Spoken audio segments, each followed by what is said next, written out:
Muy buenos días. Siempre es una gracia, una dicha el poder compartir juntos la palabra de Dios. Y siempre, aunque sea un texto muy breve, está lleno de sabiduría. Especialmente en estos días, que pareciese que nosotros estamos caminando, como diría aquel canto, bajo el sol, con hambre y con sed. Una gota de agua no hay que desperdiciarla. Así que en estos momentos de nuestra vida, una sola palabra es lo que le decía aquel centurión, bastará para sanar. Bien, así también nosotros podemos decir lo mismo, una sola palabra. El día de hoy, la iglesia celebra una fiesta, que no voy a entrar en detalles, ya en otras ocasiones he explicado mucho sobre el dogma, que el día de hoy se celebra sobre la asunción de María al cielo. Lo que hoy quiero es meditar en el Evangelio. Siempre lo hago, pero en esta ocasión, haciendo un poquito a un lado la fiesta que estamos celebrando y concentrándonos en el Evangelio, en realidad nos da, como dirían, mucha tela de donde cortar. Nos da mucha sabiduría. Y creo que la mejor forma es sencillamente simplificarlo y poder asimilarlo y lo más importante, poder practicarlo en nuestra vida. Escuchemos con atención el Evangelio. Dice así. En aquel tiempo, mientras Jesús hablaba a la multitud, una mujer del pueblo gritando le dijo: «Dichosa la mujer que te llevó en su seno y cuyos pechos te amamantaron». Pero Jesús le respondió: «Dichosos todavía más los que escuchan la palabra de Dios y la ponen en práctica». Qué texto tan breve y al mismo tiempo tan profundo. Sin entrar en grandes profundidades, solo quiero decir que si lo lees de una manera superficial, te pudieras quedar con la impresión de que Jesús está despreciando a su mamá, a María, diciendo que más dichosos son aquellos que escuchan y ponen en práctica la palabra de Dios. Ojo y cuidado, porque si alguien escuchó la palabra de Dios y la puso en práctica, ese alguien es María. Entonces, ¿qué es lo que nos está diciendo el texto? Que volteemos a ver quizás a María, porque ella es dichosa.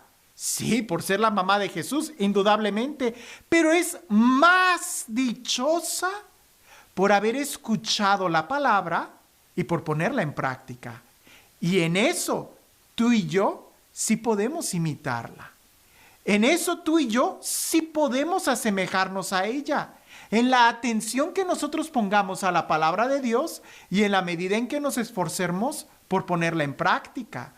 Porque si simplemente nos limitamos a decir, pues no, dichosa María, porque pues ella fue la elegida, ella fue a quien se le encomendó esta tarea, ella fue la que dijo que sí a semejante invitación. Pues bueno, quizás tú y yo nunca vamos a poder encarnar al Hijo de Dios en nuestro seno, en nuestro vientre. Para empezar, yo no podría. Pero no se trata de eso. Se trata mucho más de escuchar la palabra de Dios. Que si bien es cierto que en María de una manera singular se encarnó, también es cierto que en ti y en mí nosotros la podemos encarnar en la forma en cómo vivimos. Y ahí es donde seremos dichosos. La gente, tú y yo, todo el mundo suele quejarse de lo mal que le está yendo en la vida. Se quejan de lo malo. Pero también hay quienes se quejan incluso de lo bueno que no reciben. Y pareciese que esa alabanza que le hacen a Jesús diciendo, dichosa la mujer que te tuvo y que te amamantó, es una alabanza, pero no deja de ser como, pues dichoso ella que te tuvo, yo no, pobre de mí, yo infeliz, yo triste, yo condenado. Jesús dice, no, cuidado, porque no se trata de añorar las cosas de los demás. Pudiéramos nosotros jugar con ideas y con las palabras. Alguien pudiera decir, ay, dichoso el que vive en esa mansión. Tú no sabes cómo vive.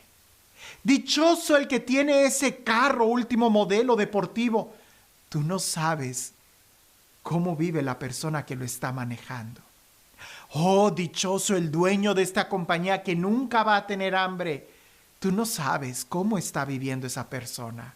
Quizás nunca va a tener hambre, eso es lo que crees.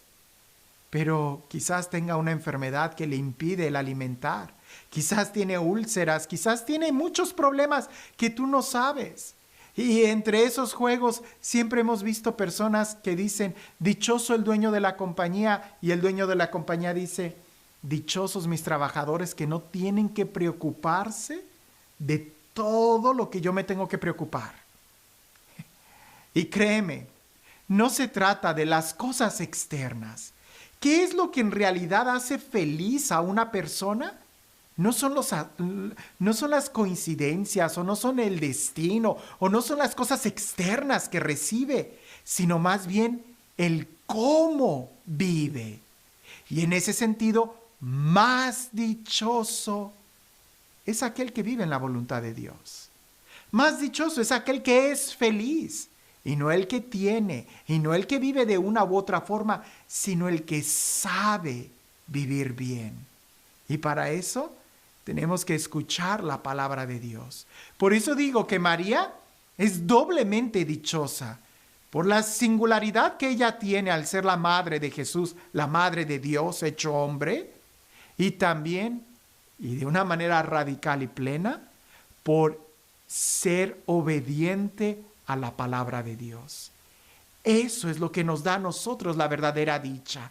Eso es lo que a nosotros nos da la verdadera alegría, el ser capaces de escuchar la palabra de Dios y el vivirla. ¿Hasta cuándo dejaremos de quejarnos de las cosas malas que nos pasan o de las cosas buenas que no nos pasan? ¿Hasta cuándo entenderemos que nosotros somos los que debemos de forjarnos nuestro destino? El día de hoy, creo que tú y yo debemos de preguntarnos esto. ¿Qué tan dichosos somos? ¿Qué tan felices somos? Quizás nos ayude también a entender que esa respuesta está muy en sintonía con la misma respuesta a la pregunta, ¿qué tanto escuchamos la palabra de Dios y qué tanto la ponemos en práctica? ¿Quieres ser más feliz? ¿Quieres vivir de una manera más dichosa, más plena? Olvídate de las cosas externas. Más bien pregúntate si estás escuchando la palabra de Dios y la estás viviendo. Así, y solo así, es cuando seremos más felices que aquellos que poseen cosas o circunstancias que nosotros pudiéramos decir, oh, esa persona ha de ser muy dichosa. No, tú no sabes lo que está pasando. Pero si escucha y vive la palabra de Dios, sin dudarlo, esa persona ha encontrado la alegría y la felicidad. Y este Dios, el Dios del amor, el Dios de la paz, el Dios de la vida, el Dios de la plenitud, el Dios que nos comparte su felicidad, su alegría en su palabra y nos da la oportunidad de poder vivir en su voluntad, que sea Él quien el día de hoy te bendiga, en el nombre del Padre, del Hijo y del Espíritu Santo. Cuentan por ahí que había un rabino que siempre caminaba rumbo a la sinagoga, y en el camino que él hacía hacia la sinagoga, veía a una persona que tenía un jardín increíble, un jardín precioso. Y cada vez que el rabino pasaba, le decía al dueño de esa casa, tú eres muy dichoso, mira el jardín que tienes. Seguramente Dios y tú han hecho una alianza, trabajan juntos en ese jardín. Y seguía. Claro, el rabino lo que estaba haciendo era darle un cumplido por el hermoso jardín que tenía. Y al día siguiente, cuando volvía a pasar, le decía, Dios y tú son socios en ese jardín, mira qué hermoso está. Y al día siguiente lo mismo, Dios y tú trabajan juntos, no cabe duda que ese jardín está precioso, Dios y tú son socios. Hasta que el hombre se empezó a molestar un poco y cuando el rabino pasa y le dice, Dios y tú trabajan muy bien en ese jardín, El hombre le contesta, sí, es verdad, pero hubieras visto qué feo estaba este jardín cuando solamente le pertenecía a Dios. ¿Entiendes la reflexión? Este jardín estaba muy feo cuando solamente le pertenecía a Dios. Hasta que yo empecé a trabajar en él y con Dios fue cuando este jardín empezó a ser muy hermoso. No dejes las cosas al destino. No, así no se va a hacer hermoso ningún jardín de la vida. Dios quiere trabajar contigo, pero Dios no va a trabajar por ti. A nosotros nos toca hacer nuestra parte. ¿Quieres ser feliz? ¿Qué te parece si te haces socio con Dios? Dios pronuncia su palabra, tú escúchalo. Dios te da un consejo, tú vívelo y entonces serás dichoso. Que tengas un excelente día.